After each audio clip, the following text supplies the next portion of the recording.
Sabbath. Pleasant afternoon to everyone, young, old, little children, boys, girls. Welcome.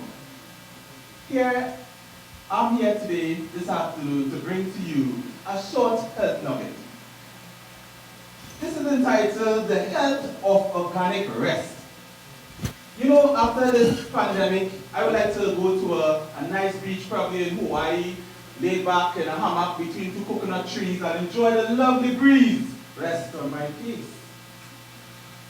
We usually hear about sleep and rest. This afternoon, I'd like to lean a little bit on the side of rest. What is rest? When I look at the definition of rest in the World Book Dictionary, it says, rest is a state of quiet and ease. Sleep, repose, ease after work or efforts, freedom from activity. It goes on to say, rest connotes or express or state indirectly a condition in which the body is in a decreased state of activity with the consequent feeling of being refreshed. You see, it is beneficial for all human beings to have access to rest, both physical and psychological rest.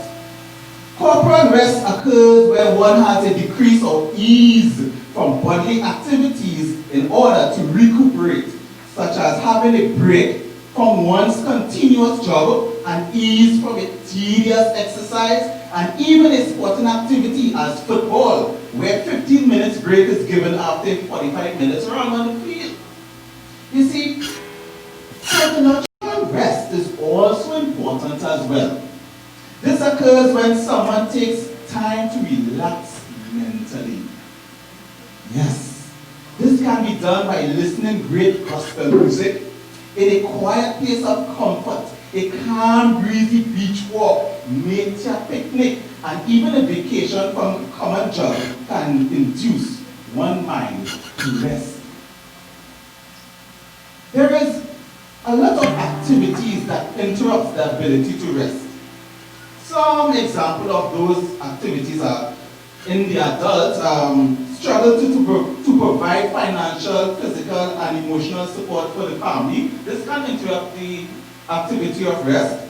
In teenagers, studying for final exams, which clashes with peer pressure, also confused with choosing their pathway of career. And in the child, well, sometimes they battle just to rest. That's sometimes the fact. The benefits of rest. When I pulled the medical news today, some benefits it says of rest is encouraging peaceful sleep. It also helps prevent the risk of depression, lower risk of heart disease, improve athletic performance, lower the risk of weight gain, better productivity and concentration. It's so nice to just take a rest. You know, when I look at spiritual rest as well, God in his intelligence of love, during his superb, majestic creativity, created an entire day of rest for all human beings. You know when I know that? Look at Genesis 2, 1 to 3. Thus the heavens and the earth were finished. Yes. And all the host of them. And on the seventh day, God created his work which he had made. And he rested on the seventh day from all his work which he had made. Just setting an example for us to rest as well. Come on guys, rest a while. In verse 3 goes on to say that he blessed and sanctified that specific day for all of us to take a good rest.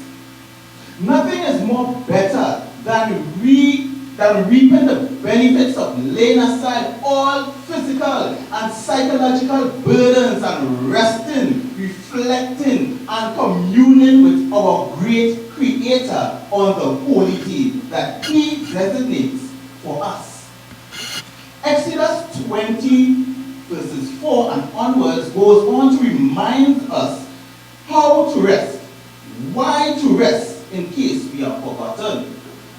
Then Isaiah 58:13 and 14 lets us know the benefits that we can obtain by obedience and resting on the seventh day, Sabbath, such as being exalted in things of this earth and even things above. In conclusion, guys, for this short period, rest is always important, and you can agree with me.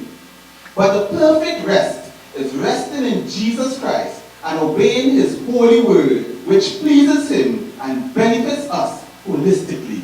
Have a great afternoon. So join with us and sing as we magnify the name of the Lord. Let's go together. Jesus is the rock on which I stand. Jesus is the rock on which I stand. Jesus is the rock on which I stand. Oh, Jesus is the rock on which I stand. He's above, below, before, behind, and around me. He's above, below, before, behind, and around me. He's above, below, before, behind, and around me. Oh, Jesus is the rock on which I stand. The Lord's our rock, in him we hide, our shelter in the time of storm. No whatever may betide, our shelter in the time of storm. Mighty God, in the weary land, who will shade on the burning side. Faithful God, Lord of every kind, our shelter in the time of storm. We're gonna have a grand time up in heaven. We're gonna have a grand time up in heaven. Have a grand time. So when the angels sing hallelujah. We're gonna have a grand time up in heaven. Have a grand time. We're gonna have a grand time up in heaven. We're gonna have a grand time up in heaven. Have a grand time. Sing it with the angels. Sing hallelujah. We're gonna have a grand time up in heaven. Have a grand time. What a mighty God! What a mighty God we serve! What a mighty God we serve! The angels bow before him, heaven and earth adore him. What a mighty God we serve! What an awesome God! What an awesome God we serve! What an awesome God we serve! Angels bow before him, heaven and earth adore him. What an awesome God we serve! So in the precious seed, so in the precious seed, so in the precious seed. Harvest time is coming by and by. So in the precious seed, so in the precious seed. Harvest time is coming by and by. Someday in glory, you will find me. You will find me. You will find me. Someday in glory, you will find me. Singing and shouting for eternity.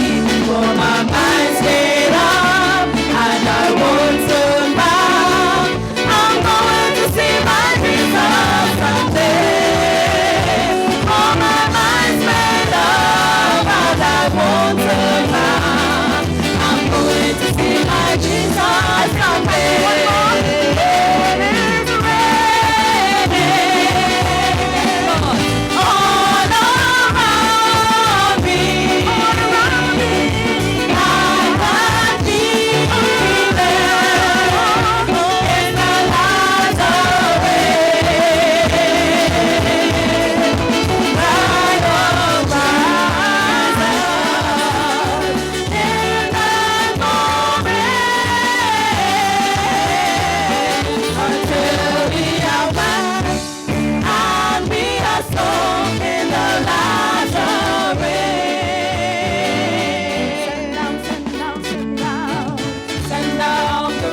Pleasant Sabbath once more to each and everyone who have tuned in to view this evening's AY meeting.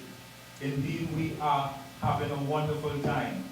I thoroughly enjoyed our song service and our health feature. That was very interesting.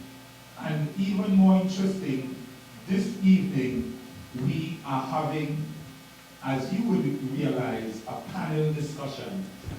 And I have together with me here three esteemed personnel whom I will try to make justice in introducing them.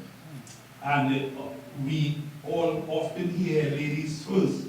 So we are going to introduce our lady panelists first. Our lady panelist hails from the Superior area.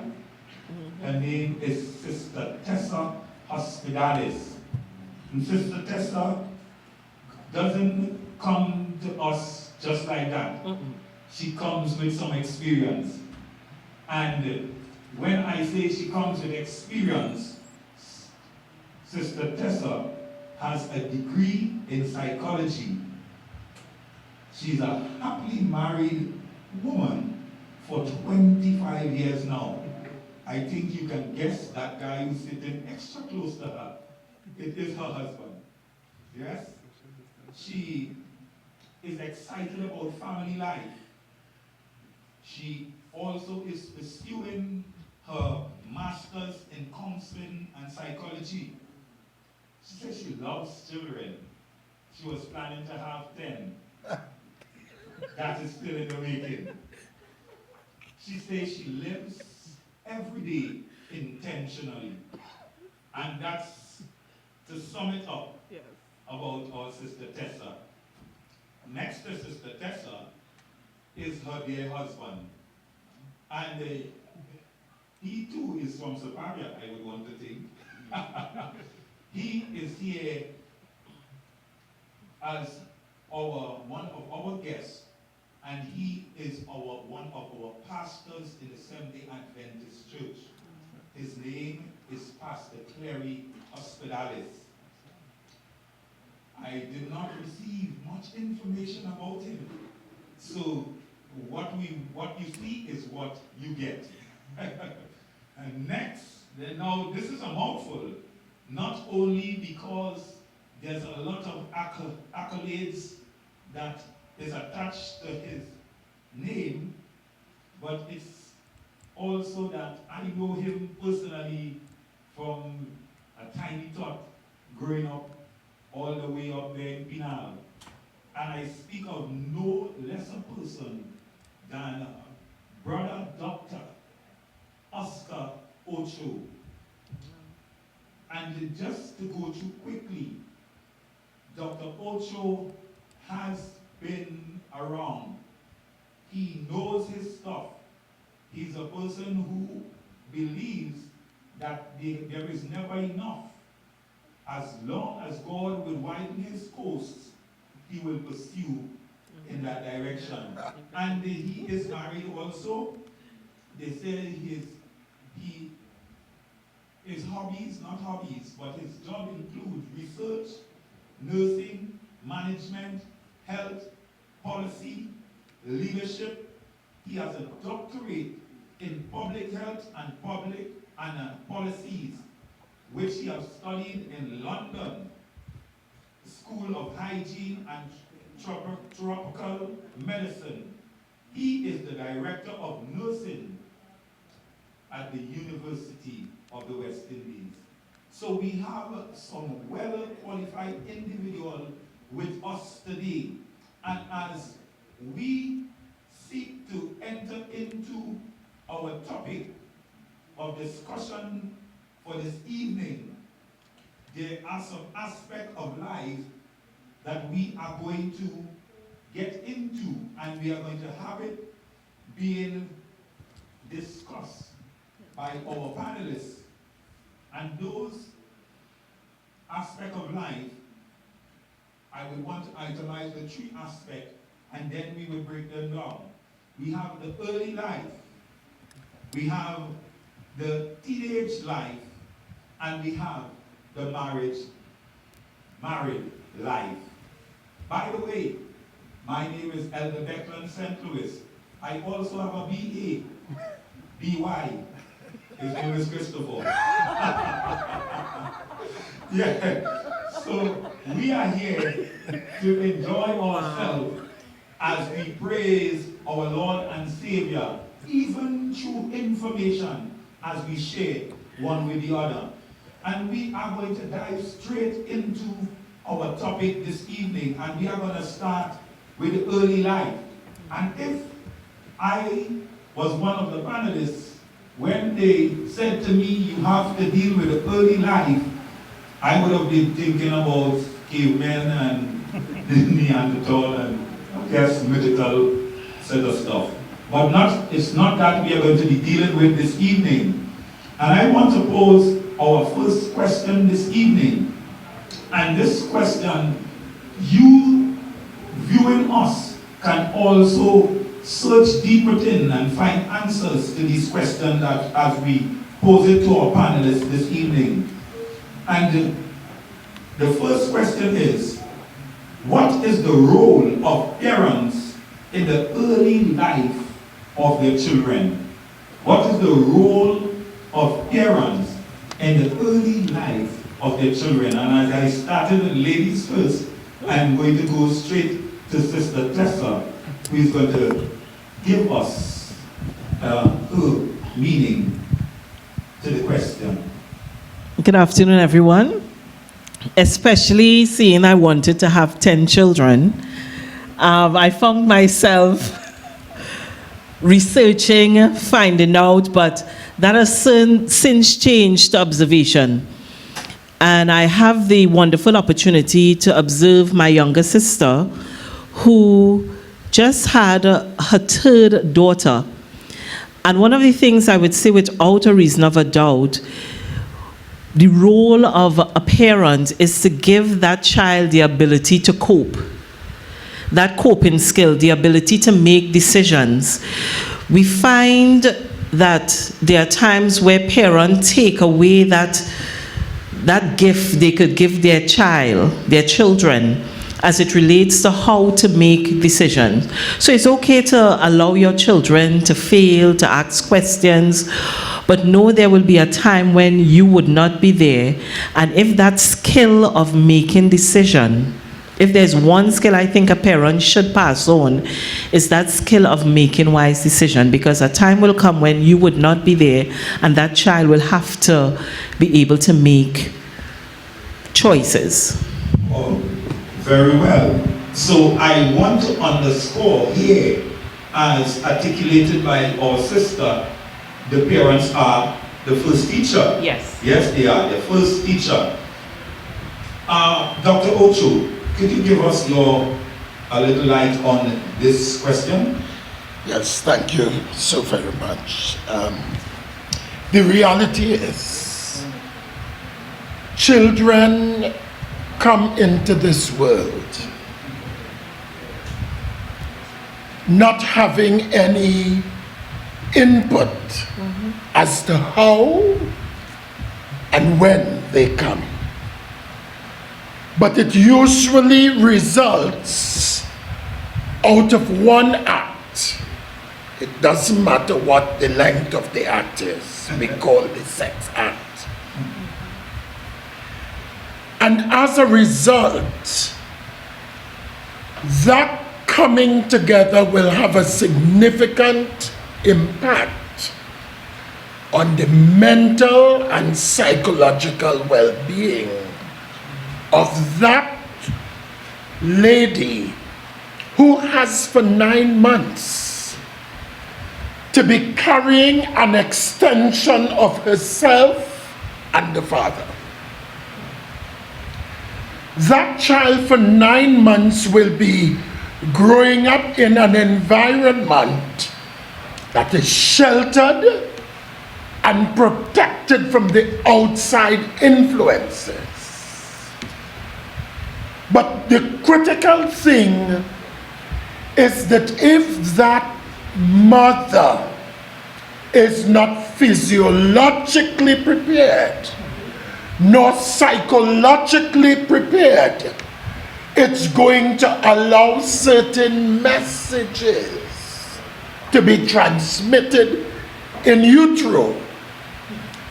Hence the importance of both the mother and father. And I stress mother and father because children deserve to have both parents in their lives, since both of them decided to have sex to bring the child in the first place. So therefore that sense of safety and security is a primary function of the parents, to ensure that even when that child is birthed, that child wants to grow up in an environment that is called home, a safe space where their fears, their concerns, the outside pressures could be controlled and managed. And the other critical point I want to make about the role of the parents is to provide children with that sense of love and belonging. The reality is, if they don't get it from the parents, they will get it elsewhere, because it's a void that every child longs to have filled. Oh, spoken like a true doctor. Indeed, that was a mouth full of information. And what I will want to reiterate from what was said is that the role of the parents is to provide safety and security for the children and to give them a sense of love and belonging. Indeed, some great points. Pastor Clary, there isn't much more to say, but I guess there is something we can say about what is the role of parents in the early life of their children. Okay, indeed, I'll say good afternoon to everyone as well. And the thing about it with dealing with these children, as Tessa said before, the parents is to teach. I want to get that out. To teach and to teach diligently. It's a command that God gives to parents. You know, as a pastor, I always tell individuals as well, parents, that is your command. He didn't command the grandparents or the auntie or the uncle. He commanded the parents to teach these children and to teach them diligently, to bring them up in the fairness of the Lord. So in other words, you have to teach those children what God have directed you to do. You have learned from your parents, and now you teach them diligently what you learn and what God have allowed you to learn more than what the parents had given to you. You have to help these children as well to go along in it. Oh, that's very interesting that you were able to add to our question a very important aspect, because of the fact that some parents believe that probably wait till they get to school for they to learn certain stuff, and they neglect some of the most important roles that they would have been given. So they are to teach the children. They must be Christian teachers. They are to train the children. Parents are to regard their children as entrusted to them by God. Yes. Yes? And there must be unity between the parents in disciplining and other aspect of those children's lives. I can't not give you some reference to go to if you want more information about the role of a parent. And we in the Adventist family has a cherished book called The Adventist Home. And if you look at chapter 2, there is a whole lot of information that you can glean from that book. So you can get it And we are in the technological age, so you can just pull it up and you can have that information right at your disposal. So we are going nicely into our discussion. But there is something that we need to find out. It's kind of tied in with the first question, but what is the role of the children in the home? You know, we talk about the parents, now we are talking about the children. And all of us were children, so we should be able to answer that quite nicely. I want to start with Dr. Ocho. What is the role of children in the home? Well, I take as a point of departure Ephesians chapter 6. It says, children, obey your parents in the Lord, for this is right. Children are to recognize that they are carrying a family name which should mean something to them. When our children leave us, whether they go to school, whether they go to church, whether they go to meet friends, they must always remember that they are representing a heritage that must be respected at all times. You see, I always tell parents, every day remind your child of what that name means. And you tell them, you see the name Ocho, they are not people who thief. You see the name Ocho, they are not people who are accustomed to courthouse. So in other words, what you are doing is that you are inculcating in them the importance of respecting the family values and the family name through obedience, through the principles that would have been laid down for them by their spiritual parents. And I'm saying there, spiritual, because if we are not spiritual, it's difficult for the children to grow up with values. Oh, very good point. Sister Tessa, what's your take on what is the role of the children in the home?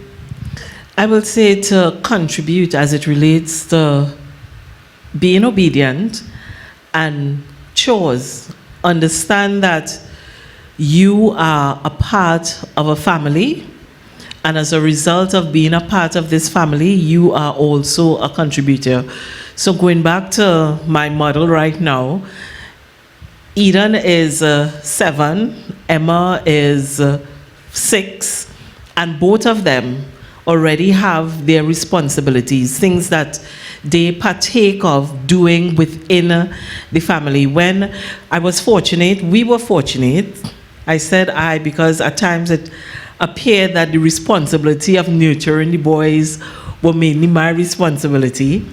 We were fortunate to have a 9-year-old and a 10-year-old living with us for 6 years? Yeah, just about 6 years.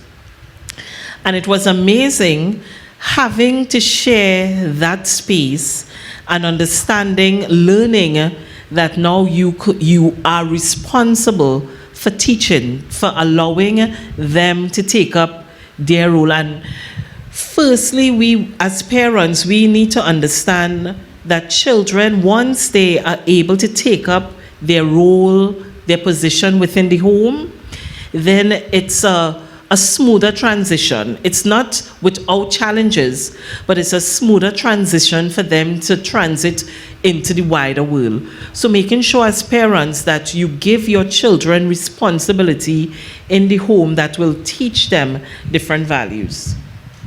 Yes, and there were some interesting points that we have gleaned thus far, and I just want to touch a little on that last point, what was being said to us by Sister Tessa.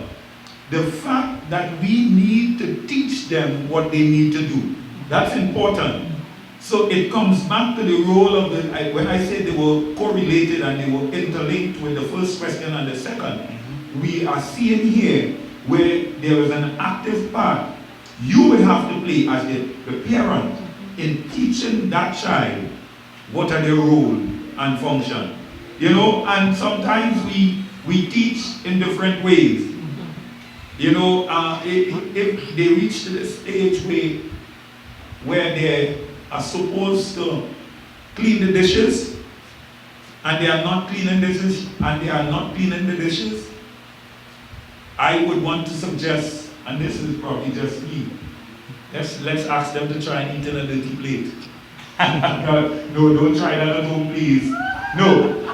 But what we need to do is, if we had set the example, they would have to want to a better two.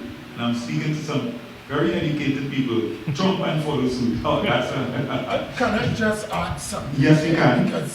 Because I think it's an important principle that we have to bear in mind, is that parents need to understand the personality of their children. Our children, while they may come from the same biological stock, from a psychosocial perspective, each child experiences life differently. And therefore, how you interact with one child, you may have to interact totally differently with another child to get the very same results. And therefore, while the child has a responsibility, parents also need to make it a study so that they could know how to get their children to respond appropriately. Could I had an experience maybe just about 2 or 3 weeks ago, and talking to my sister and my brother about our nieces, and we were comparing the both of them. And I said that Eden is very strong-willed, but I wasn't using the strong-will in a person. Did I say strong-will or hardened? I think I said hardened, but I wasn't using it in a person. And my sister turned and said, she said, no, she's strong-willed. And I look at her and I said, explain what you say, what you mean. She said, she's going to go out in the world and she would have enough persons saying negative things about her. She don't need that within her family circle. And then she continued to explain, as it relates to strong will, that she already at that young age knows the things that she wants to do. Yeah. Whereas Emma is totally different. But at the same time, you are seeing where my sister is literally taking a study of her children and not boxing them into, okay, this one's supposed to be that way, you know, and learning that what it is I could get Emma to do, I mightn't get Eden to do. And guess what? That's okay. You don't have to be like Eden. You don't have to be like each other. You are your own unique person. Yeah. And interestingly, what they are speaking about is exactly what the direction you should take as a parent. Because long ago, you would often hear parents say, why can't you be like, you know? And those are some of the terms that, because of I would want to see our educated standpoint, we are moving away from, because again, each individual is wired differently. Yeah? All right, so I'm going to pass you over this question, but you, Pastor Clary, I'm going to pass you over this question, but you are going to come in with the next question, and it's no pun intended, nothing, no intentions, but just to have the older panelists being active. At what age should parents speak to their children about sex and sexuality? Oh, Lord, that's a very interesting topic. Pastor Clary? Well, I'll say to that as early as they can understand. You know, when I did my first degree in early childhood education, I came up with some books. And at that point in time, from age 3, they were teaching these children their body parts. But if they were to rewrite those books now, dealing with the internet and all these technologies that we have, I think they'll tell you as early as they can understand. Because these little children pulling up some things online that will make you wonder. So from as early as they can understand, you as well, most of the time they're with the mother. But I'll say parents, you have to start teaching your children their different body parts. What is safe touch, what is not. And don't teach your children now like how we were taught back then. They make up all sorts of names for your body parts and make it sound. No, teach them the real stuff. And then you can say, okay, my child is ready to move on from here, because you got to teach them as they grow, different age, you start telling them as much as you can. Because as Brother Ocho said, if you don't teach them, somebody else would. Wow. Indeed, that's very good information as to how soon. I dare say, I agree with Pastor Clary to a great extent. But then we must understand that the age that you talk to your children about sex, it's not the actual act. We are speaking about at this early stages, as Pastor was articulating, where they would learn their body parts and learn different stuff about themselves, and sexuality and all these things, they would come as they progress.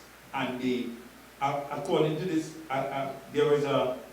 there is something where we know for a fact that children have a lot of questions. And as he was rightfully saying, the question needs to be answered, and if they are not answered by us, somebody else will give them wrong information. So let's say Sister Tessa's take on this question. At what age should parents speak to their children about sex and sexuality? I would like to just stay within that realm as it relates to age-appropriate information. Yes. So you have appropriate information that you will tell a toddler, you will tell an infant, you will tell an adolescent, you will tell a teen.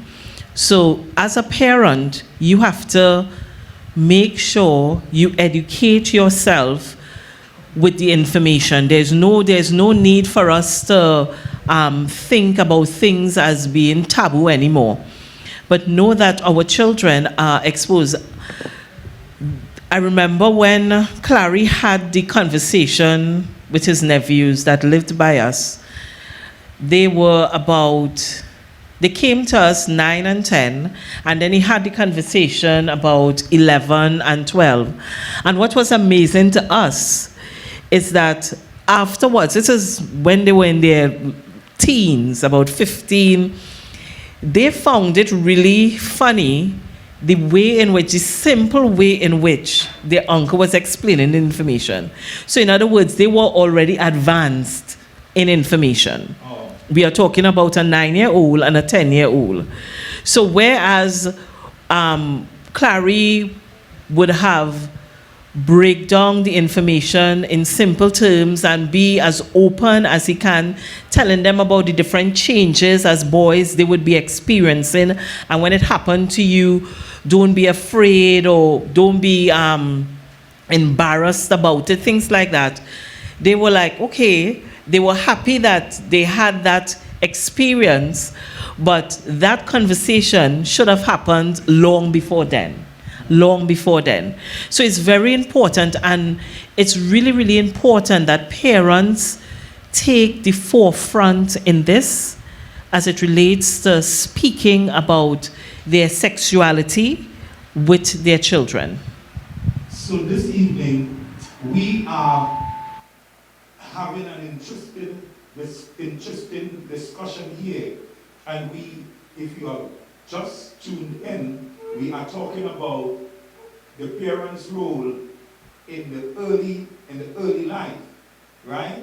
I guess the responses from my fellow panelists is on point in that it has to be as soon as the child begins to understand about his or her body, or whenever a child comes with a question, always bear in mind that that child would have had some kind of information already. And what is required, apart from age-appropriate information, you must be comfortable within your skin to talk to the children. What I have realized with a lot of parents, because they themselves made mistakes, they feel that they want to protect their children. And sometimes, instead of providing objective information, they present it in such a way that the children become curious and would want to explore. So that while you think you may be protecting them, you might be pushing them. So your comfort has to be there. But apart from that, rather than you giving the information, sometimes it's better to begin by asking the questions, because you want to use a baseline to have an idea as to what they know.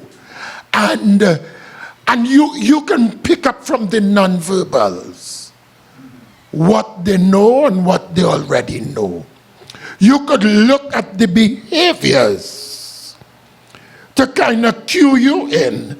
And therefore, parents have to become detectives, where you have to listen without making your child aware that you are listening to conversations.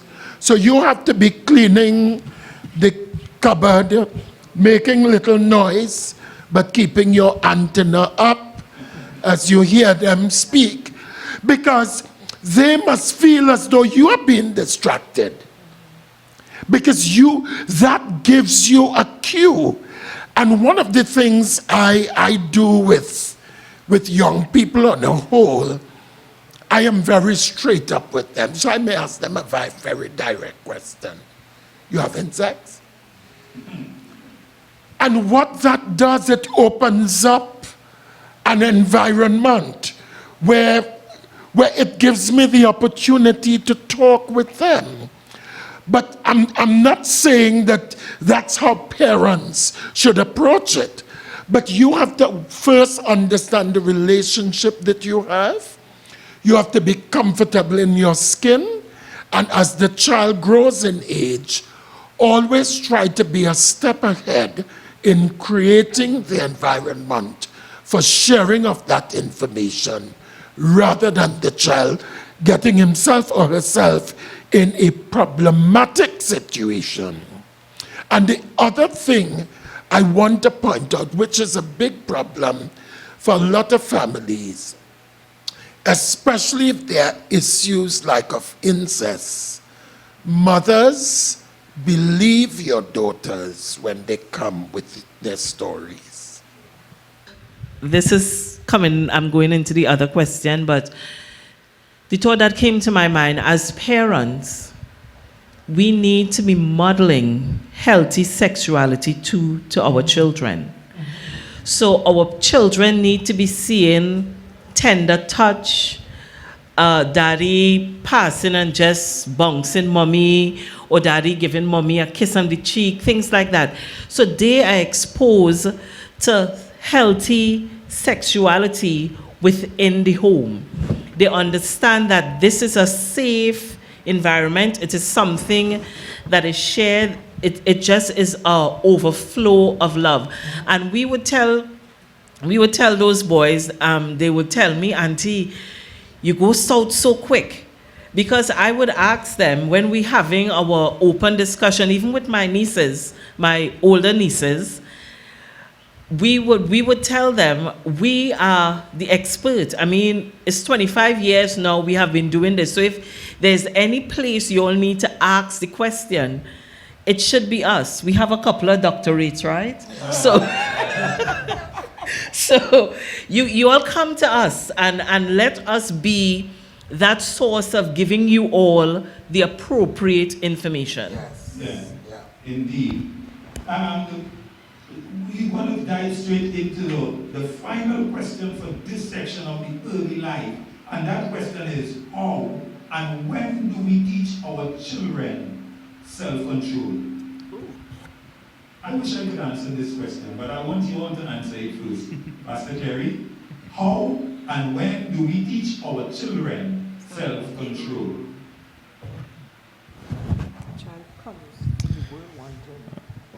Once again, I'll say at the earliest age you can find it. As soon as they start understanding, you got to let them know, okay, how to control yourself, even in anger, how to control yourself in expression, because sometimes you may find individuals who express themselves in certain ways are like a fight. But yet still you'll find children who will be calm. So I will teach them at an early age, okay, this is the way how you speak appropriately. Don't loud up. Don't lash. You know, because just by the tone of voice that you will use will cause you to be in that frame of mind that you can pass some lash. At an early age, you're going to teach them, okay, this is the way how we handle things. And I might be talking to the parents. Because the parents, you have to start teaching them from now. It's how you handle stuff. Children learn from you. Mm-hmm. Right? Remember, God made Adam a helpmate. So now these parents come in and they're making little helpmates. So these little sponge soaking in everything that they see. So how you handle stuff. So at an early age, you'll be able to start moving appropriately around your children and letting them know, okay, this is how mommy and daddy does handle stuff. This is how, you know, you deal with it. Even when you go to school, etc., so they start teaching them from home. So they'll know, okay, when they go to school, okay, this is how we handle things at home, so they'll be able to have a discussion. Right? So at an early age, you start teaching them self-control. Yeah. Sister Tessa? Again, I would say modeling is such an important part. Because if, as a parent, you model particular behaviors, you are going to see it manifested in your children. So you start, as a parent, you start modeling right behaviors. And even though there are some behaviors that you don't model, you see it in your children, you have a discussion, know there are consequences for actions. So I'm thinking about my little niece, the youngest, and their parents already, she is 5 months, and their parents already starting to teach her self-control, because she has a schedule of her feeding time. She has her schedule of her bedtime, and you have the soothing. So there are times you will put her down and she would fuss, and you just go as a parent and you calm her down, let her know, I am there, but now it's not the time for playing. Now it's the time for nap time. So even in the womb, you start teaching your children the appropriate as it relates to self-control. Ellen White spoke within the first 7 years, within that first 7 years, you have an opportunity to really mold and form your children. Yeah. Dr. Ocho? I don't know if I'm going out on a limb here, right out. But I'm of the view that self-control is not taught, but it is caught. Okay. In that, no matter what you say, children like to push the envelope and shift the goalpost. If you say, no, can I get some ice cream? And you say no, the child has a way of working on your psychological well-being.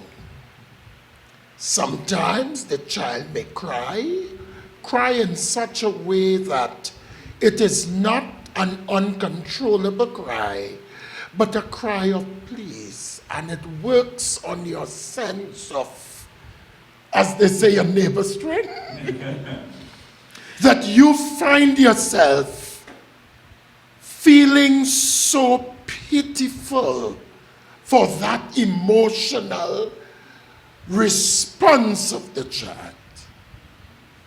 And you may find yourself in psychology what we call negative and positive reinforcement, reinforcing a behavior by validating to the child that if you know how to act appropriately, you could get the response and control the person who in the first place wanted to control you. So what we do is that we allow the child to recognize that I could catch you. But if you are consistent, the child understands and catches the principle of self-control. So to my mind, it's very, very important for us to, in whatever action that we initiate, that we be consistent. So children understand self-control through consistency in our actions. But it also is important by our own personal behavior, as Tessa pointed out. Because if I am not controlled in the way they see me treat their mother, or they see me treat the neighbor, then I am producing in them a kind of schizophrenic behavior, in that when they're in front of me, they behave in a way that suits me, and when they get out, listen, brother, it's going to be a horse of a different color. So the self-control, to me, is caught and not taught. Oh, very interesting aspect.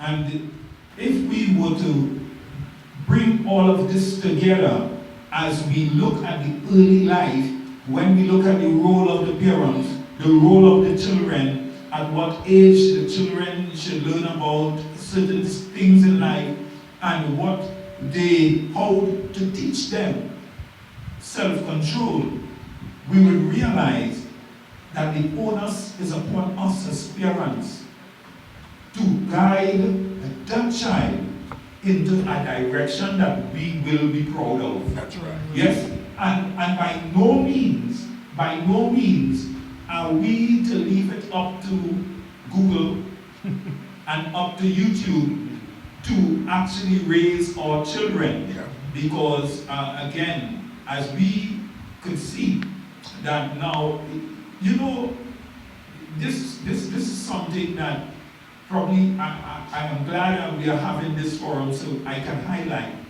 Now, time gone by, we would have children coming to church and having to give an account. I had to give an account to my grandfather when I got home, because he was now shouting who preached, who sang special music, and stuff like that.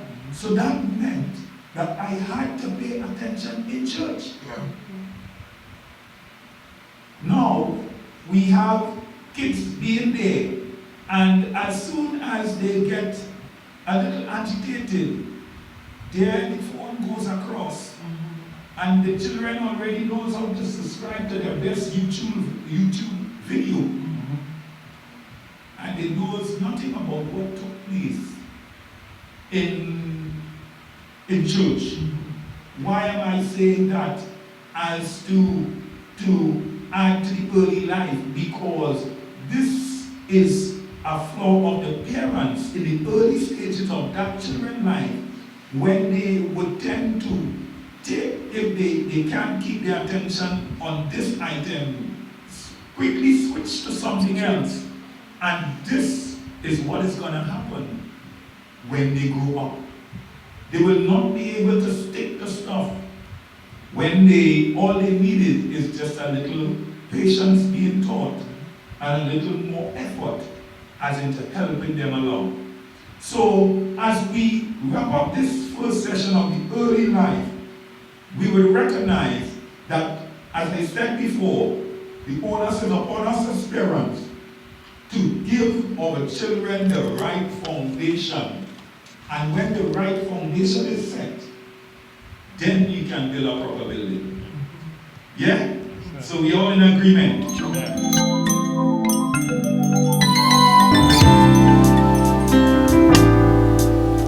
If Jesus can't fix anything for us, then nobody can. Put all your trust in Jesus. If Jesus can't fix it, nobody can. No, now, if Jesus can't fix it, nobody can. Come on, sing with me. If Jesus, if Jesus can't fix it, nobody can.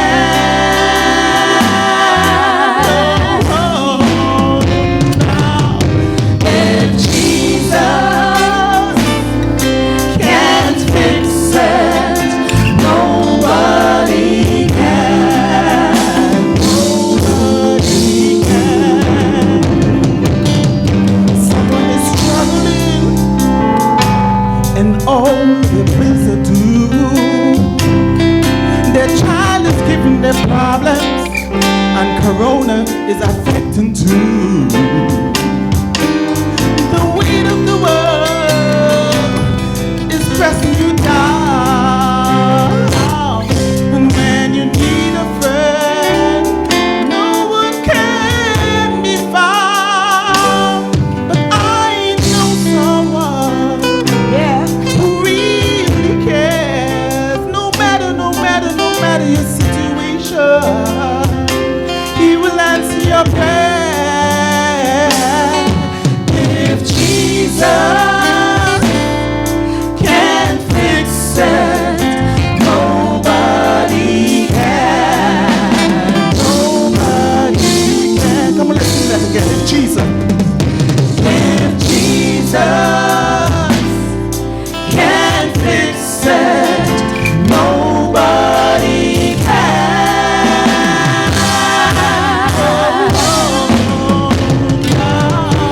If Jesus can't fix it, nobody can. Nobody can. Listen to this verse. There was a woman with an issue of blood. Oh, my Bible said this. See, 12 long years. And she heard about that Jesus was passing through. Oh, and so she passed away through the crowd. She said, I can touch the hem of his garments. I know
want to use as a point of departure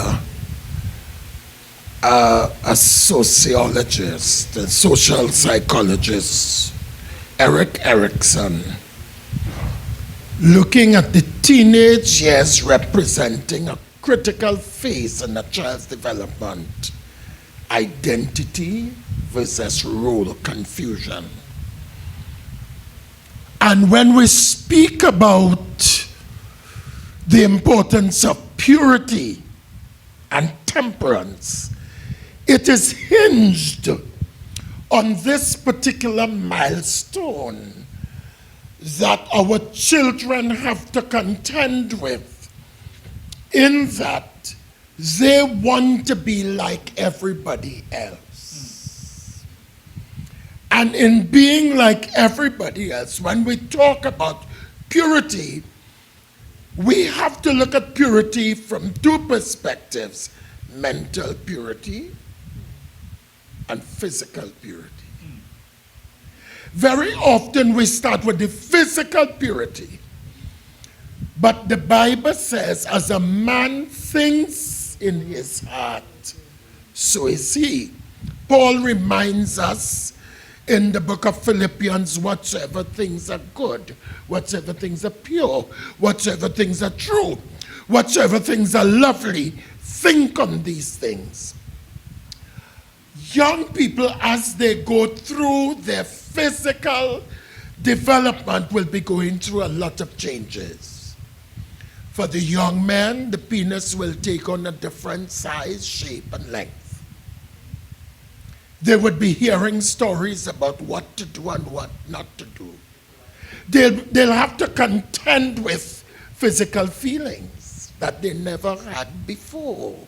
They have to deal with thoughts that would penetrate their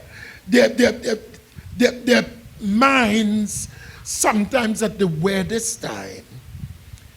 And what you feed the mind could have a greater impact on the frequency and the desire to marinate the thoughts.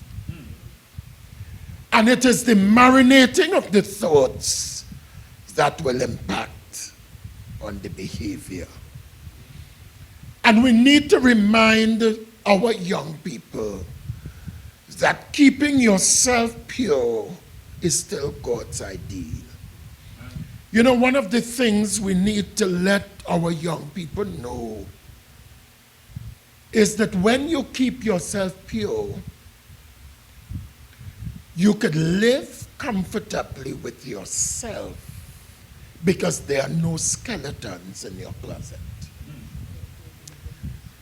The other critical thing is that if you believe everybody is not morally pure, in 1 second you could become just like them.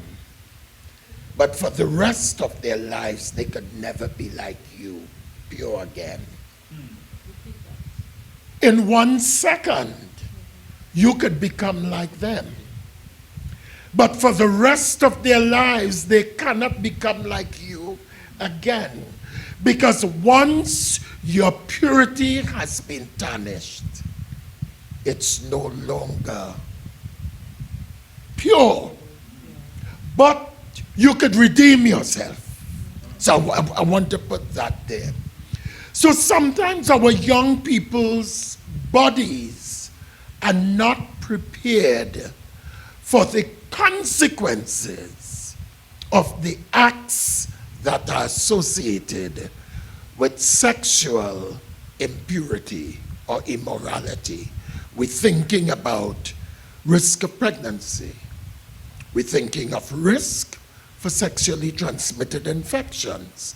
And you're thinking now of the impact of that on your entire life, from its physical to its mental to its social. So we need to remind children that it's about protecting them from themselves so that they can enjoy a better quality of life. Wow.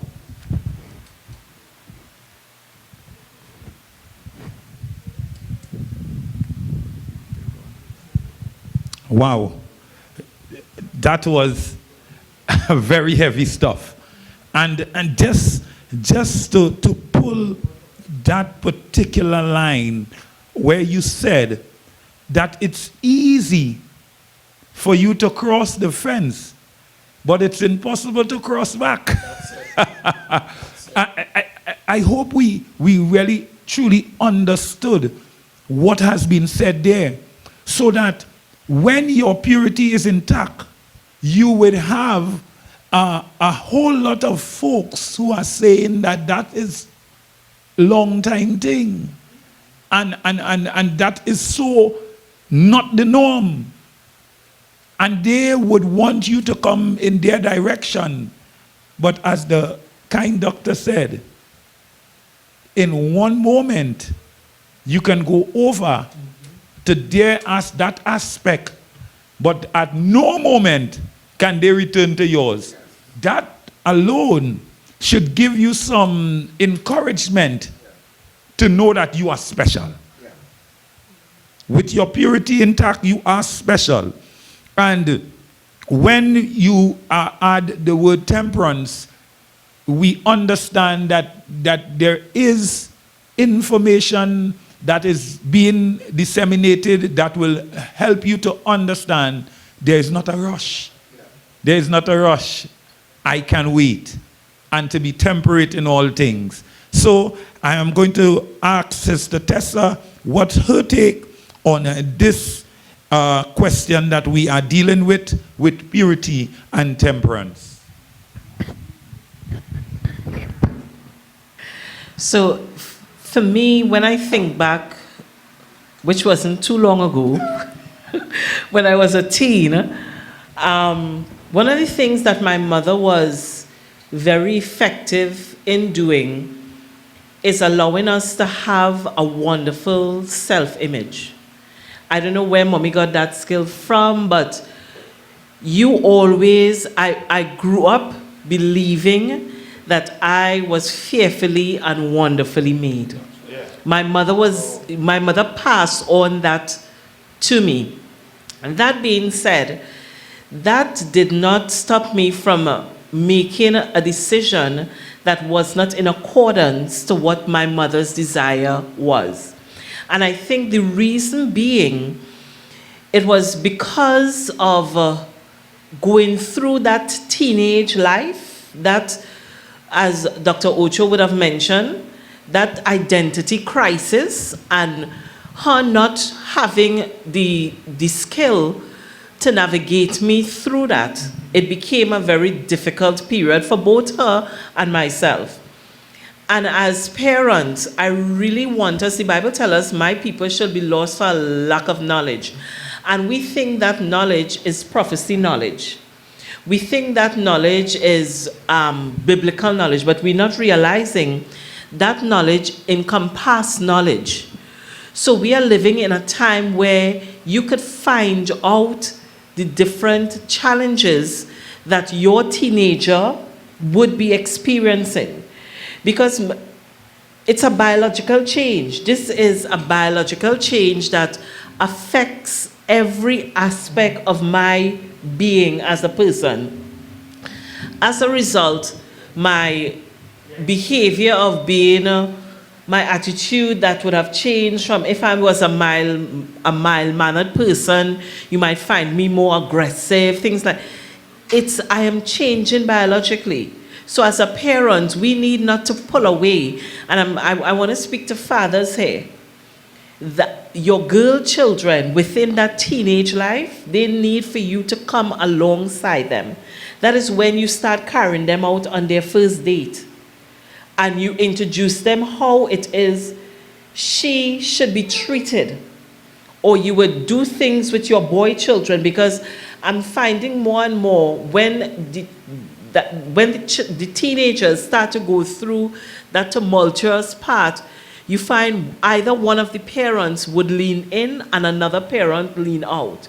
And it becomes just one of the parents now trying to parent this child. So it's like, that is your child.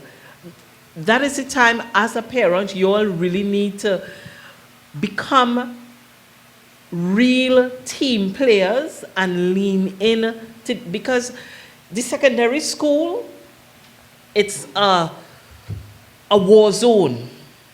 And that is one of the areas, one of the places where the adversary, have so many minds, different minds, that your children unintentionally stepped on. I remember doing an interview with a young man, and when he said to me, he said it was at the age of 12, 13, was either 12 or 13, when he took his first smoke.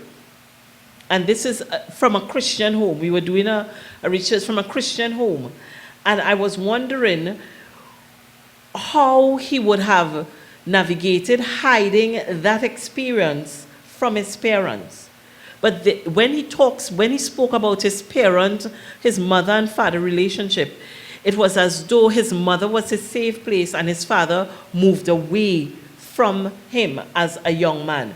So I think it's really important as the teenagers navigate that time of their life that their parents come together and lean into them. Yeah. Okay. Very interesting aspect. Very interesting aspect as to the parents' involvement.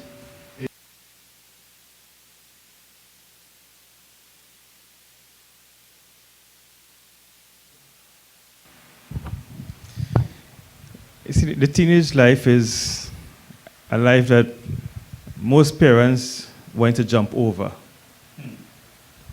They're expecting it. But when it do come, they want to pull out the hair out of their head. Now, one of the things I used to tell my nephews and them, don't, but this is why. Don't embarrass me in public. I deal with you right there and then. This is why. You embarrass me in public, I deal with you in public. If you go out and you double up at an early age in unprotected sex, this is the consequences. AIDS could come in. Don't do it because, and a lot of times, in the videos, look at teenagers, but I think they want to get away from when they want to ask, okay, well, why? Why we shouldn't do that? And why we shouldn't? So we have to make sure that we have the answer to the whys. Because there's a lot of whys. And this is what I'm saying. Because of technology, they know a lot. So we have to make sure that we keep up with the information. So that when it comes, we can answer the questions. And we have to make sure that we're honest with the children. Right? A lot of time we try to hide information, and because one of the things we look at, we know of some of the teenagers, we know they're dabbling up in, we say big people business, but they're having their sexual affairs before. When time comes to marriage, they're looking for the prettiest white dress and the best looking suit to say that they're pure. No. Don't try to fool nobody. We know white is purity, so you're looking for the whitest dress outside there, when you're not. So we have to be careful and make sure we have the information to give to the children so that when they ask why, we can say, okay, this is it. A lot of times we try to hide from the whys because we don't have the answers to give. And can I just say, because I think this is such an important point, it is okay not to have the answers. It is okay because sometimes children could come from, to use a sporting term, from the left field that could throw you off your mental well-being. But you will get the answer. But the important thing, sometimes you have to search for the answers together. Sometimes it may mean engaging the child. Because sometimes what they want is to reinforce a particular belief that they have, Yeah. So you have to, in allowing and facilitating this, be honest to say sometimes, I don't know, I never thought about that. Let's discuss it tomorrow night. And you find yourself in a discussion and tell them, go and sit and let's have a discussion on it. So that you teach them how to be innovative and how to problem solve. You know? Yes, and that will tie right into the temperate part, the temperance. And giving those children the tools that are necessary to deal with anything that will come towards them. And we want to dive straight into the second question, and this second question is one that we often hear when we have discussions like this, and this is the question of peer pressure. And oftentimes there are explanations that we would give that it is something that we could avoid and stuff like that. But actually, when we look at the word peer pressure, you are simply being pressured by people of your same age, size, height, rugby sex, you know, all the things that because they are around you, are around them. And how do they navigate? How should a teen respond to peer pressure? Sister, hospitalized. How do you navigate? You are either influencing or you're being influenced. Okay. It's not a choice. And so as a teen, you need to you need to know for a fact. Let me go back to parents. Parents, you need to know that you are equipping your children to go out there. So as a result, if it is your children would face peer pressure, these are things that you need to discuss. We used to have discussion about how you would interact, put on role plays, real role plays of how you would interact if a person bring a joint for you to smoke. And we would role play with the guys, them, different scenarios. Or if it is a girl come to you to offer you sexual and free, because just what Dr. Ocho was saying, one of the days they were on their phones talking, and I wasn't intentionally not listening them, but I happened to hear part of the conversation. Nah, I don't want her. So afterwards I inquire who you don't want and what was that about, and only to find out that at that stage within the school, these guys were being offered. I mean, the girls were targeting the young men and offering them oral sex. And it's amazing. That was like a scary thought for me. So I realized there and then we needed to really up our discussions, and when a person comes to you this way, what you will do. And again, letting them understand that walking in purity, giving yourself to your spouse, is such a wonderful experience. It's a wonderful thing. And when you don't have to be fighting all the different thoughts that would be going through your mind. So peer pressure is a fact of life. But as parents, having an open discussion, just think about different topics that you would have faced as a teen and know that it's multiplied 1,000-fold now. So there must be open discussion in order to equip your teens. You know, one of the things we have to let the teenagers know also, there's nothing new under the sun. Now, I remember when I was in secondary school, not too long ago, Brother Declan, in our time, they was coming back around with earring in ears. And I know if I bow my ears, who I have to go home and meet. So I tried a little clip-on earring. And when I put the hair started jump, I said, this is not for me. I said, either you all take me as a friend as I am, or you all go ahead and let me be by myself. And they understand that they can't really get me to bow hairs or to put anything on my hair because this is me. This is who I am. And you got to let the individuals know, okay, you got to be who you are. And either they accept you for that, and that's it, or let that go alone. And as the Caribbean say, you die with your dignity. Dr. Ucho? I reflect on my childhood as you ask this question. I grew up in a very, very, very poor family. We had very little of this world's goods. Of the 15 children, I'm the first to write common entrance. That's to give you an idea of the kind of social circumstances that I grew up in. I'm number 12.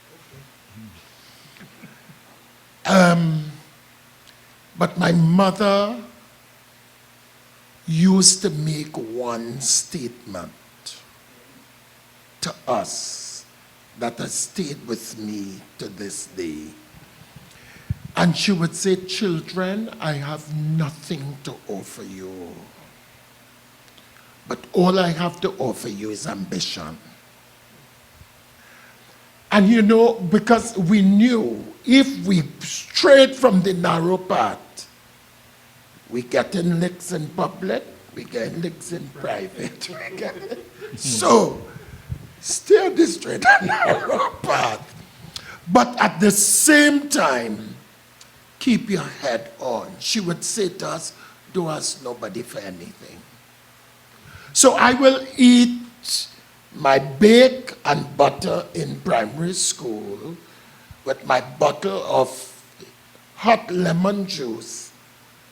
And it didn't matter because I was happy. Because that's what my mother could have afforded. I got 25 cents a week when she could have afforded it to spend. So you get having $100, you having $20. It didn't affect me because my mother said, I don't have anything to offer you but ambition.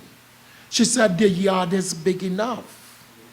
So people could come by us and play, but we cannot go by other people because she made us feel as though the little that we have was more than enough, not only for us, but for others. So I came through that with a sense of who I am. And I am not valued by what I have or what I don't have. I'm not valued by my handsomeness or my ugliness, because it doesn't matter how handsome you are. It doesn't take away from my personal value of my own worth. And I think it's important that we reinforce and validate to our children that they are unique, that they are special. So when the pressure, which is real, when it comes, they will remember the validation that they received from the people who mattered most. Ah, very well. Indeed, the peer pressure is something that every single person would encounter. In fact, in my growing up days, there was this particular guy I would call the facilitator in the village. If you wanted to do anything rebellious, he was the person to facilitate that. So if you were to smoke, he would give you the first cigarette. If you wanted to boil your hair, he will make sure he was there with the needle and thread. If you wanted whatever it was at that time, and this guy was on an all-out quest to have all the village boys at his disposal in facilitating and getting them to do whatever. And he said to me one time that he's going to make sure that he gets me to do a certain thing. And I did not know the profoundness of my statement, which I said to him. I always intend to be a leader and not a follower. I said that to him. And from that moment, it seems as if what he would have gotten through to the other people with, he would not even chance it with me. Yes, because he realized I took a stand. And this is what we are saying to you teenagers out here. You need to take a stand. And that stand would single you out as one being a thinker. As Sister Tessa had said in her opening remarks, is either you, the peer pressure is either you are you are influenced by it, or you are influencing people. Yeah. And it's interesting. How come people are trying to pressure you to do the wrong stuff, and you doing the right stuff and not pressuring them to do? It's always on the negative. It's always on the negative aspect when it comes to peer pressure. So we as Adventist youths, we as believing Christians, have to encourage our children to stand and stand strong. I want to, this question is directly dealing with the time in which we are facing even now. And there is none of us who could say that I'm immune to this particular question that I'm coming, because I have come in. Because of the fact that this time that we are going through, where we have this lockdown situation, we found it easy to give our children their device to go and occupy themselves. Yeah? I'm guilty. And the thing is, there are some addictions that could come from the devices as into the cyber world that we live in. And if you were to think about the gaming world, and children will sit for hours and at end without even budging to get a drink of water or think about something to eat, just playing games, and they are addicted. You see, it may pose a serious problem. What counsel can we offer parents and children concerning just giving them the devices and allowing the devices to probably babysit or to give them comfort because of what we know can happen from it? What advice? I'm going to take two answers to this question, right? Cyber addiction, it is prevalent amongst the youth. What can we as parents do to help kind of turn them away from that? All right, Pastor Clary? Well, the thing about it is that the parents themselves got to make sure that they are not addicted. Because we have some parents more addicted to the gaming more than the children. Now, I say that, without apology or so, because, at one time I myself, I had a game on my phone. I had to delete it because I always want to beat that score that I have till I reached 300 and something thousand in the points, and one was it, it takes up time. Sorry, I said, no, this is taking up more time than anything else. All the spare time I have, I take up, so I deleted off the phone. But the parents now, because they don't want to engage the children, I'm going to use that word, they hand them the device. And I always say, whatsoever control your mind will control you. So these games usually control the minds of young people because they always want to engage themselves and to go higher and higher and higher and higher in the game that they have. So because that is controlling their whole behavior and everything, we got to make sure that we as the adults as well have control over it, and we can teach the children how to have control over the device that they have. Yeah, Dr. Ocho? Two things I would say. Children need structure. And one of the things you can do is allow them the use of the gadgets as a reward. Yeah?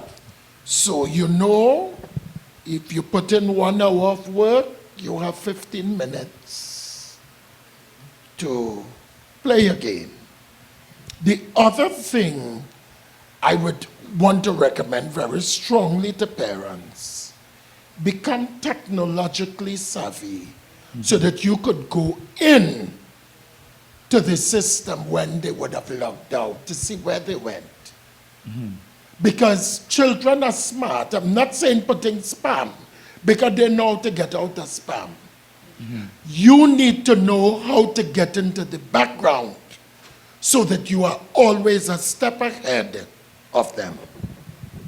Yes, important that because we are living in the technological age, it's important that we ourselves as parents know how to know where our children is or where they were, for want of a better term, when it comes to technology. This question is something that Dr. Ocho did touch on, but we are giving it a different spin. They are saying that the children now are not comfortable in their own skin. They are not comfortable in their own skin. And they are thinking about transgender, thinking to change from one sex to the other. What advice is there for this kind of situation, Dr. Ocho? This is an extremely real situation. I remember when I was studying in London, I studied between 2009 and 2013, there was a 6-year-old who told the parents that he wanted to be a girl, and the parents had to allow the child to be dressed like female to go to school. Because more and more in the metropolitan countries, children are having more rights to their gender identity. I know of a particular case some time ago, I think it was sometime last year, where there was a conflict between both parents because the mother was facilitated of the child's desire for a different gender identity. And the father said, no, this is how the child should be based on the biological imperatives. And I think that got to the court. One of the things that we have to recognize is that there are multiple factors that are influencing the socialization of our children. And it's important that from the very onset, children learn to appreciate who they are based on how they were born. Now, one of the things we do as a society, and it goes back to the reinforcement, we see a boy who acts in a particular way that is not socially construed to be male. We say, oh, he's like a little girl. And what happens is that after that child begins hearing over and over, going back to education psychology, we talk about self-fulfilling prophecy. So we got to be clear that we don't reinforce a particular thought process. Very important. But also we need to encourage our children to recognize that God made you as a whole individual. And if he made you as male, that is what he wants for you and of you. Yes. Important, very important. This helps us to understand that the teenage life is one that also needs to be guided.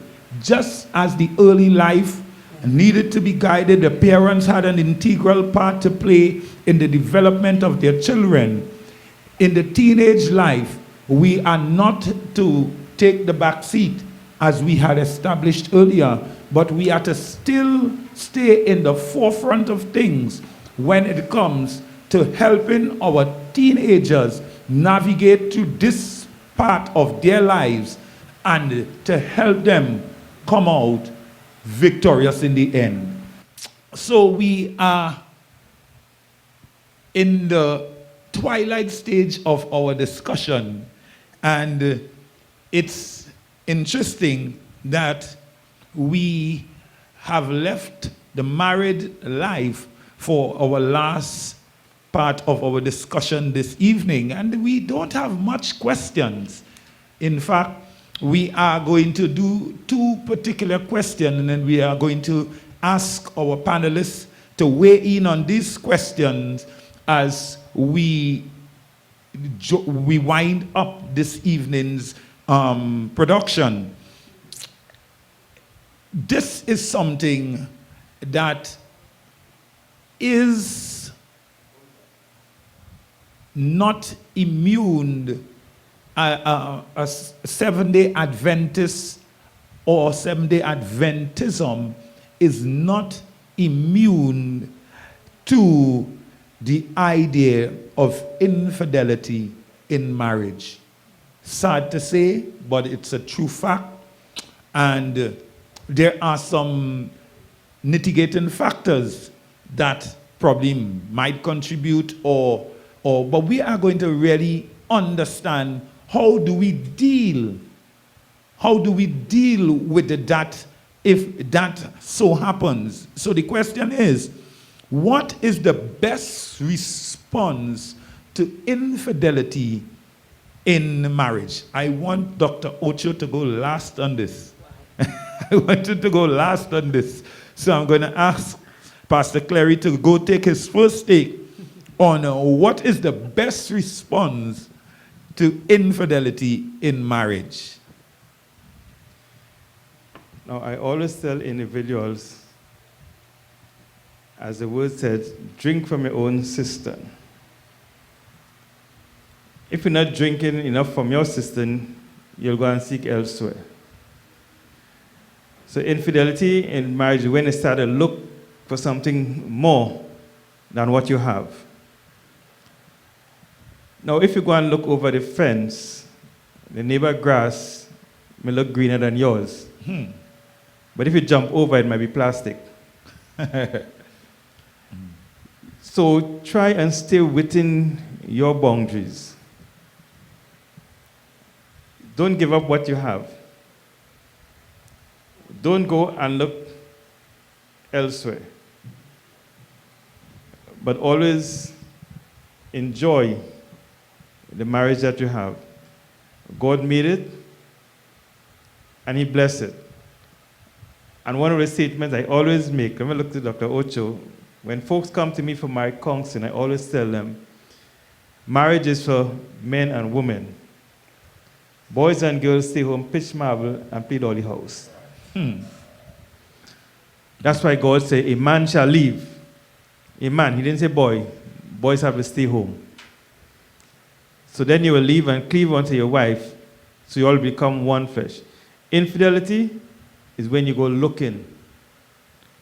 And if you want to know what I'm talking about, I'm a senator asked King David, What happened when he was on the rooftop? He was looking for more than what he had inside.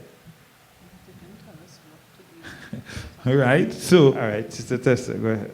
Sister Tessa is going to help her husband, because I saw her looking intently at him, because like he was going all around the question and not actually diving into an explanation about what is the best response. What is the best response to infidelity in marriage? When we took that marriage vows, one of the statements that you are asked to repeat is for better or for worse. And it's as though we have a list. I have a concise list in my mind.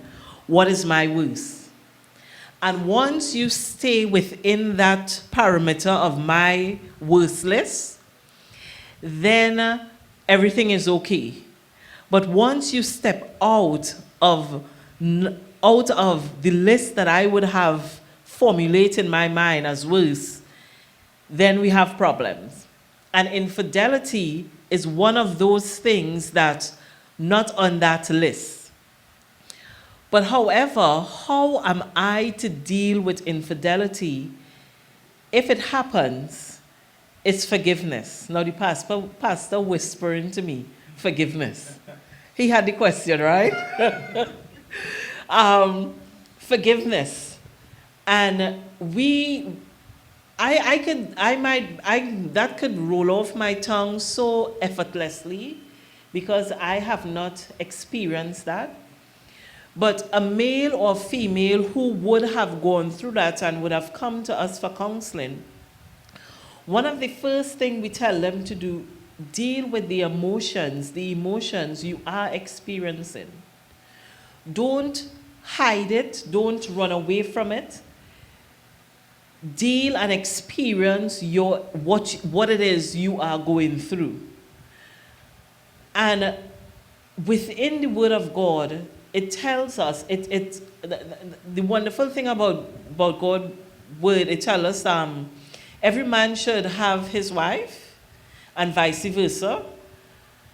And if it is that you decide to stay within the marriage, I want you to know that you are staying within that marriage as it relates to having a forgiving spirit. Okay. Dr. Ocho, now we wait on your response, as we know that you have a wealth of experience in both the counseling field and no, I'm not.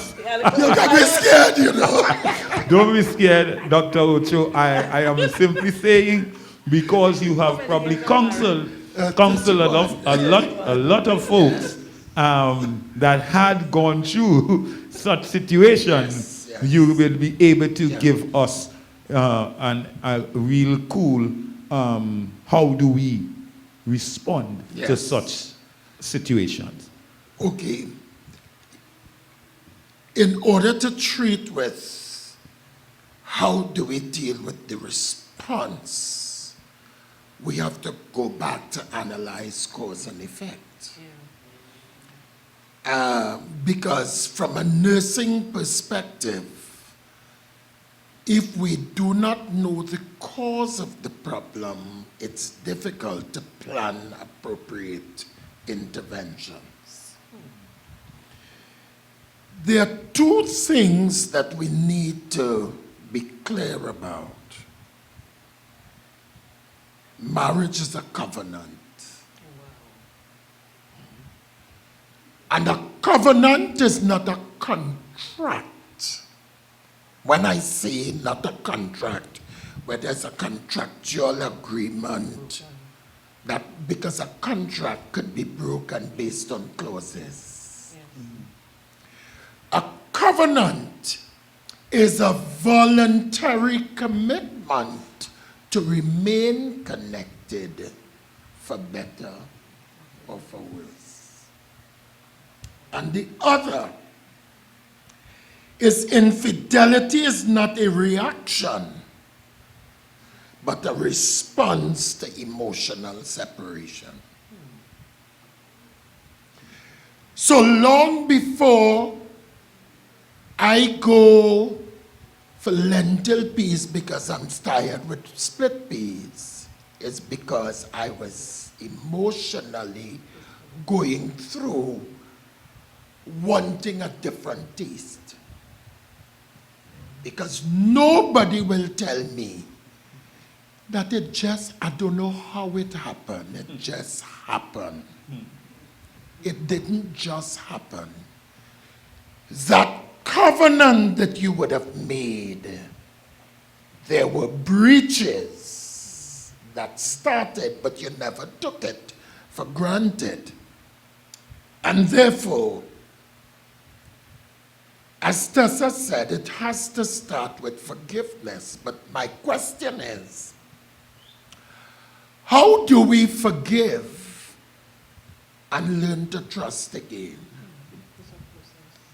It's a whole process, because I could say I forgive you, but that doesn't mean I trust you. So have I really forgiven you? And it takes time for trust to be re-engineered, and I'm using that term advisedly. It takes time. But it also means that the couple needs to sit and talk. You know, very often people are enduring and not enjoying their relationship. But because of the fear of how will I come over, we prefer to suffer in silence rather than acknowledge that we are having a problem. So it needs some kind of communication, but it may also need some professional and not necessarily pastoral counseling. Because except you can begin to find yourself in a space where it is comfortable to share from the deep recesses of your emotional space, you could be going through the motions and you never come to the point where you touch the nerve. Acknowledge that it's painful. Because remember that when your husband or wife goes out there, they are sharing one of the most private parts of their anatomy that not even their parents got to see after puberty. If you realize the level of privacy, plus you have allowed somebody else to enter into a space that is sacred. So you have to acknowledge the pain of that. And it will take time for that wound to heal. Don't feel that you could just come like magic, abracadabra. Because intimacy is a psychological thing before it is physical. And therefore, if you cannot deal and acknowledge, and it's important for husbands to recognize it may take a year before he could go back to have a warm time. He may have to think about it. He will have to pray about it. He would have to, because that trust, because you see, you can have sex without love, but that will be rape. So you have to realize that as time is taken to rebuild the trust, it is only then that you could get back into the space. And not wanting to get back early has to allow the person, just as an incision creates pain, emotional pain takes time to heal. Wow. Indeed, it's something that folks have to deal with. And again, based on what has been said, each person will now have to deal with, if it happens, what direction do they take? You know, because the same brush that might paint my wall won't be able to paint your wall. Yeah, because probably of the composition of my wall. But the fact remains that, as was established, that must be a level of forgiveness must comes in, where in fact forgiveness has to be the first step in order to go forward. Because if forgiveness hasn't been reached, there is no going forward. Yeah?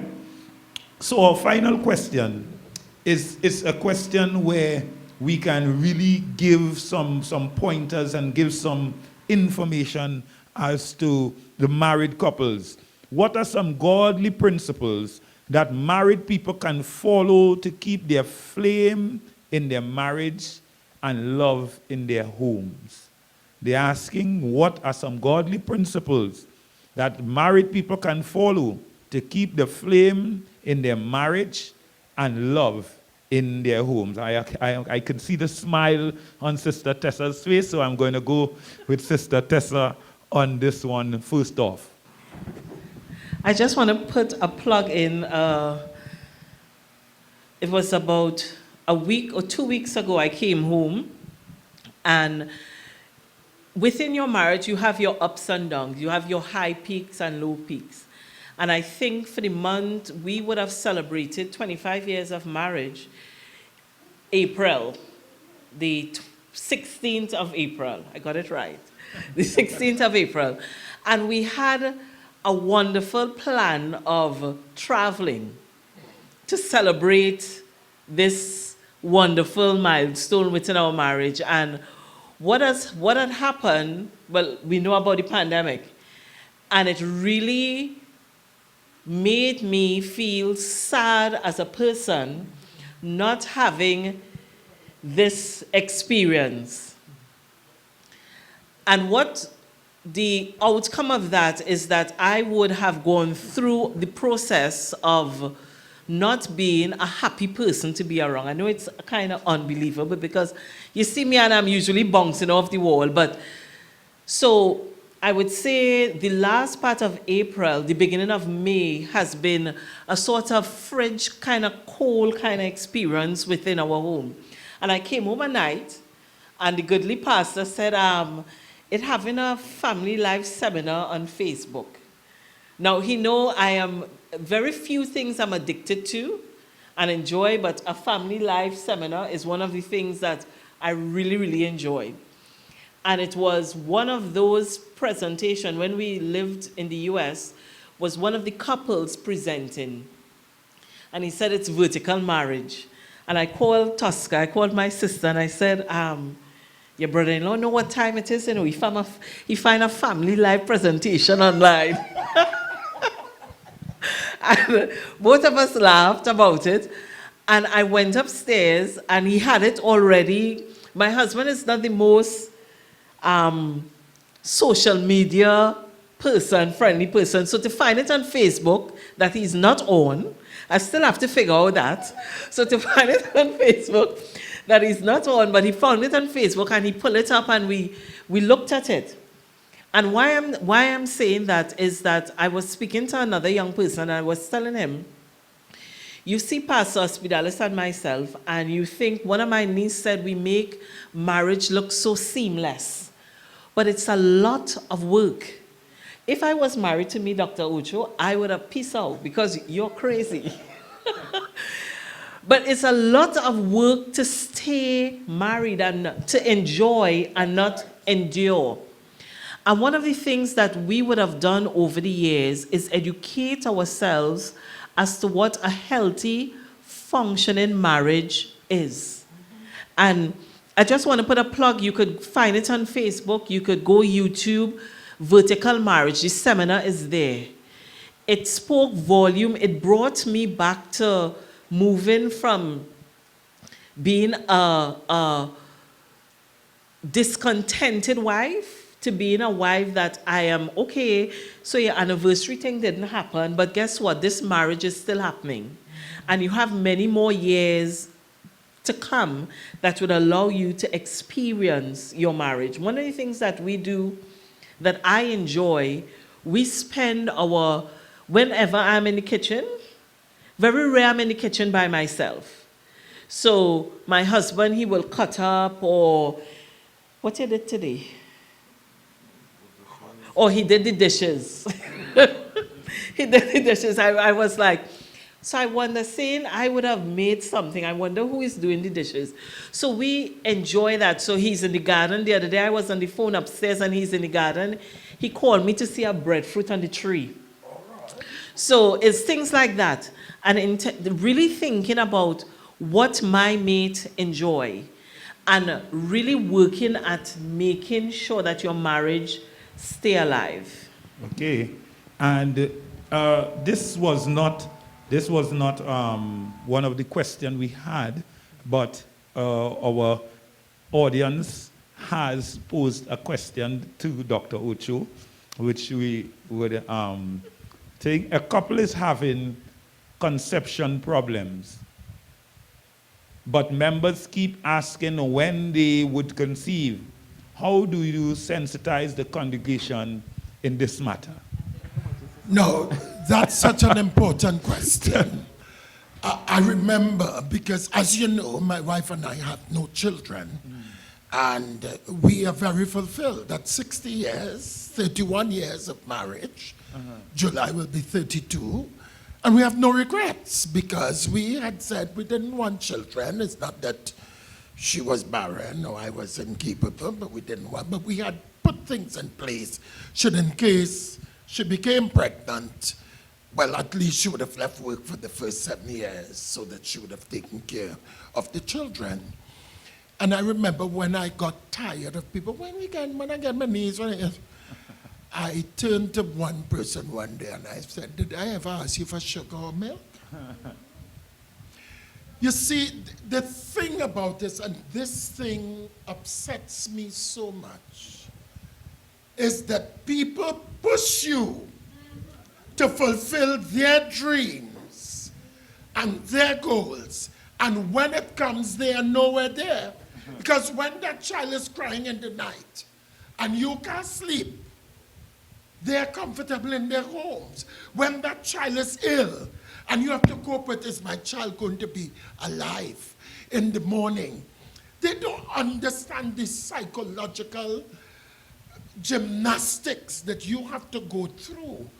Just the fact of having this child, when I actually saw the birth of a child in labor, when I was in the labor ward as a nurse getting an orientation to midwifery, I couldn't understand for the life of me, my God, how?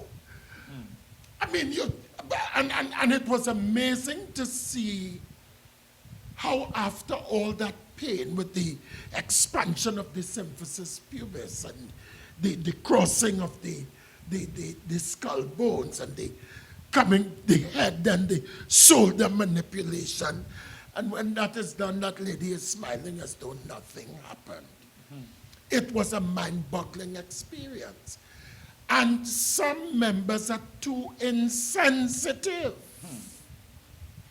Because you don't know how many persons who you see not having children, every time that woman sees a menses, you don't know what that does to her. The sleepless nights, the crotchety experience that the husband has to undergo. How she will want to scratch him and want to feel as though she would kill him. Why you didn't make me pregnant? Because you know I want that child. And you come very glibly when I get in the knees. You don't know how much I have tried. You don't know how much money I've spent to get in vitro fertilization. That didn't work. You don't know how I planned with my husband, understanding my menstrual cycle. I did without sex for 28 days. Because I know the egg come in. And I say, come boy, tonight we're going at rough and tumble. We're having a good time. And the fella feel like $1 million. And then at the end of the month, she crying. Because after all that work, and I kept myself, members have to learn to stop allowing people to fulfill their dreams for them. Because they just get pregnant. Not that they were happy with every pregnancy, but it happened that it was easy to become pregnant. So they feel it is easy for everybody. Let us stop being insensitive and let people enjoy their experience. Wow. You know, should I allow you to add? Yes, Sister Tessa wants to add 2 cents. No, I want to speak to the female that would be going through that, because I really, when I said that in my bio, I really had the desire to have 10 children. But I have polycystic ovary syndrome that did not facilitate that. And then when I could have gone through the process of getting pregnant, when we discussed the different hoops and tunnels you had to go through, we were fine. Yeah. So I want, do what you think you need to do, but for the female, come to a point where you are happy with the life God has given you. There's a wonderful text in the Bible that talks about a barren woman and her home shall be blessed. And whenever I give presentation, there is, I kid you not, some other person, a senior person will come and try to bless my womb. So now I start off by saying, guess what? I'm good. Yeah. I have my nieces, Tabitha, Joanna, Lemuel, Daniel, Adila. If I forget anybody, they will be upset. Eden and Emma and Elise. I have them, they come by me, Israel and Solomon, can't forget those, and all the other nieces and nephews I didn't call. When they come by me, I feel fulfilled. And just, funny enough, just this morning I was telling my cousin, because she was suggesting, why don't I adopt? I can't remember how the conversation come on. I said, guess what? When my nieces, my younger nieces come by me and we agree that they are coming for 3 days and 4 days and whatever the experience is, they might want to stay over next day, it's okay. I'm happy when they come and I'm happy when they leave. Yeah. Mm-hmm. I've come to that point. I really, don't get me wrong, I really enjoy the experience, but I've also grown to enjoy this experience here. Yeah. And you as a young person who, or even senior in your relationship of having a desire to have children, you have to come to terms that, guess what? This is the hand God has dealt me. I'm going to love it and enjoy it and live as fulfilled life as you can. Wow. Indeed, both doctors were trying their best not to tell those folks just to mind their business. They were trying to explain it to their best knowledge, but in simple layman terms, mind your business. Yeah? So this evening has been a wonderful evening. We have learned so much. We have learned so much in the topics that we have discussed this evening. And indeed, we are grateful to each panelist who has made himself available to have this evening session being what it was. Don't blame the children. We read in the papers and hear on the air of killing and stealing and crime everywhere. We sigh and we say as we notice the trend, this young generation, where will it end? But can we be sure it is their fault alone? That maybe a part of it isn't our own? Are we less guilty who place in their way so many things that lead them astray? Too many money to spend, too much idle time, too many movies of passion and crime, too many books not fit to be read, nobody home when it's time for bed. Too many children encouraged to roam by too many parents who won't stay at home. Kids don't make the movies, they don't write the books. that paints gay picture of gangsters and crooks. They don't make the liquor, they don't run the bars. They don't make the law, and they don't buy the cars. They don't peddle the drugs that idle the brain. That's all done by older folks greedy for grain. Delinquent teenagers, oh how we condemn them. The sin of the nation, we blame it all on them. The law of the blameless, the Savior made known. Who is there among us to cast the first stone? For in so many cases, it's sad but it's true, the title delinquent fits older folks too.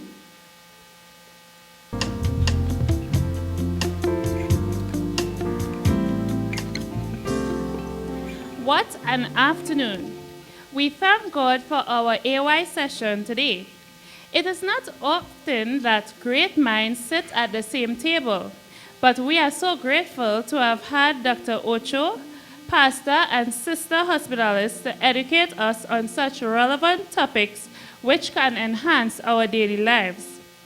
Thank you all for being here. We would also like to thank our most faithful First Elder for being our moderator this afternoon, our musicians and choristers who graciously accepted the call to bless us with their instruments and their voices, Brother Kendall for his timely health feature and special music, and some of our young people that we could always count on, Sister Trinaika, Brother Joshua, and also Brother Abiel Henry. In a very special way, we express thanks to South Caribbean Media, headed by Dr. Cleve Sadney. May the Lord continue to bless you, your family, and also your ministry. In conclusion, we thank you, our viewing audience, for setting aside some time to worship with us. We acknowledge the fact that we experienced some technical difficulties, which we apologize for and endeavor to rectify as we move forward. We're about to bring this evening to a close. We're about to have our prayer. I will ask you to lift your hearts heavenwards. I wouldn't ask you to stand. But as you're about to approach the throne of grace once again, we're about to speak to our God. So we'll bow our heads, close our eyes, lift our hearts heavenwards. Eternal Father,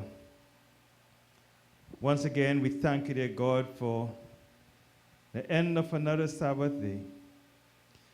We are about, dear Lord, to enter into this new week, and you alone know what it has in store for us.